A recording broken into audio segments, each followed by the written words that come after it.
So, I am definitely feeling tired and a little bit lazy most of my days. But like trying to still stay busy. Always. Every video, there's now this scene, I feel like. And you got your stuff on the couch. But still trying to stay like a little busy, productive, I guess. Today, that looked like me doing a lot of vacuuming and some computer work, but also this. So at one of the kid resale events we went to, this was there, and my dad picked it out, or I guess rather he said he has to have a rocking horse. Like, duh, your kid needs a rocking horse. So I told him to pick one out, and this is the one he picked out. And it's hideous. It's terrifying, and it like does stuff.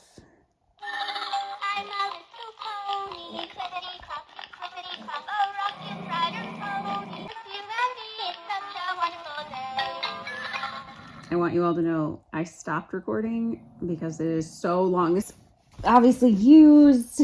I also don't really like the color. So I'm going to try to recover this thing today and like also give it maybe a new mane or something. Over here is a loon, and the pig just laid down on top of her in this bed. And she growls, and the pig does not care because he doesn't take her seriously at all. It's actually really cute. He's like using her as a pillow, but she hates it. Wish me luck. Okay, so editing this, and I never even showed like the final product here. It's not finished, which is probably part of the reason I haven't shared it yet, because it needs eyeballs and it's kind of terrifying. I keep meaning to like go to Goodwill and just find some sad looking stuffed animal for a couple dollars and buy it and just stick its eyeballs on here, which is sort of Frankenstein. But this is the final thing. There's still pins in it. And honestly, I kind of love it now. Like, I went from really hating it, but respecting my dad's choice to, I think it's like cute and it really matches the room. Never done anything like this. I've done a lot of sewing and other just general arts and crafts projects, but I've never tried to like recover a stuffed animal. I've recovered like pillows and stuff like that, but this was a challenge, but I enjoyed it. And it took, less than a full afternoon. It does still talk, unfortunately. Well, I would push it, but it takes like 3 minutes to work its way through its song. I don't have that kind of time, but yep. So it was a couple bucks, and I think you'll see when I do the full nursery tour that it actually looks really good in this room now. So I'm happy with it. Ben's terrified of it. He's convinced it's possessed. Waiting for my mother to be ready. Glad I'm not the one holding us up. But I wanted to update you guys because I think in this vlog you are also finding out about our Starlink being here. We got it set up this weekend and it's been going for a couple of days, and our speeds, oh hello sunshine, 130 plus megabytes down and like between 20 and 30 up. It's amazing. I just uploaded a TikTok video in like 30 seconds. It's a whole new world. Everything I do on the internet now, I'm just like ecstatic. I just can't believe that I even attempted to do any of this social media stuff with what I was working on. So also another big thing though, in addition to all of that stuff that I want to be able to do, I also am super excited because now I can set up, and Ben put all these up for me this weekend, all of these cameras that I have. I have like 1 million of the Blink cameras for security, but also because mostly I want to keep an eye on all of the animals. So yeah, it's really neat because the range of this is a lot further. And so I'm hoping, like right now I'm able to watch the birds in the aviaries, look at the animals out here, the cows, the donkeys, all of that. And also I have one facing this little thing for the goats, and everything out there. Love to be able to potentially even push them further out. I didn't want to go too crazy, but it would be so awesome, I think, to be able to have cameras like right up at the aviaries to see the birds, talk to the birds, keep an eye on the birds. Inside the pet house, that's probably not going to be possible because I lose like phone service even when I walk in there because it's a metal building. But reptile house and mammal house would be so cool to have cameras in there. Or the chicken coop is the other one. I would love to be able to look at my chickens. I'll keep you guys posted, but so far, love it. I would say worth every penny, but it was really expensive. So give it like a couple weeks and I'll get over the price. Okay.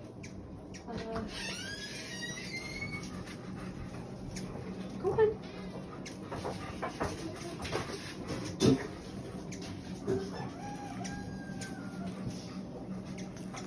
Okay.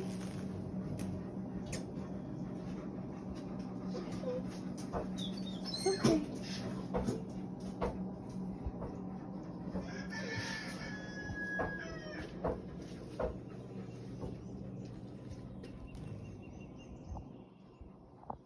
I am sweating like crazy. So we just unloaded 70 bags of topsoil. What? What? You have an idiot proper? I guess not.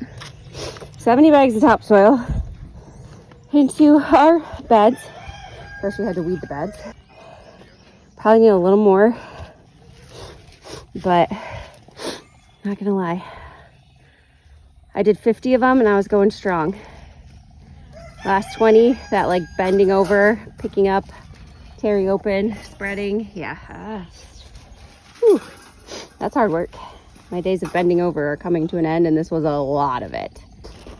We have decided that Ben was right and putting mulch in here was just a waste.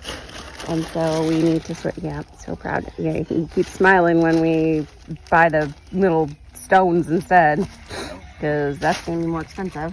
But we're not going to have to replace it every 2 years. Like apparently we would have to do the mulch. And the mulch just never like stayed in place real well. It was very natural. I was constantly having to come in here and readjust and stuff. So we're going to switch to gravel. I don't know when exactly, but soon. Beds themselves have held up really well. Yeah, it's just going to be a matter of, at some point, I think getting a dump truck of topsoil one year. I don't know what year because we're not looking forward to that process because it's a lot of shoveling. But I think that's probably the only way that we're going to get these as full as we had intended because really we want it like up to that black line. Yep, gardening away. Today we are doing a little bit of fence repair because you guys have seen, yeah. So this whole back pasture by the pond where the cows are and some of the donkeys and stuff, we've like done little maintenance repairs over the last couple of years on this fence, but it's not enough. And I wanted to wait because we have all that other land. I thought we'd wait until the new areas were all like officially fenced because eventually we're tearing all this down, but that's not happening anytime soon, and there's a lot of other priorities right now. So poor Ben is basically the only one that can do like any of the hard stuff. So he's pounding T-posts and using the chainsaw, cutting down trees and clearing it, and we are running hot wire because that is the only thing that's gonna keep some of these Highland cows in. But you know what? We're still out here. We're not much use, but we're trying. This is just gonna be such a huge relief. I gotta get T-post thingies to not have to constantly worry about where the cows are. Well, forest, I should say. Just that cow. But, yep.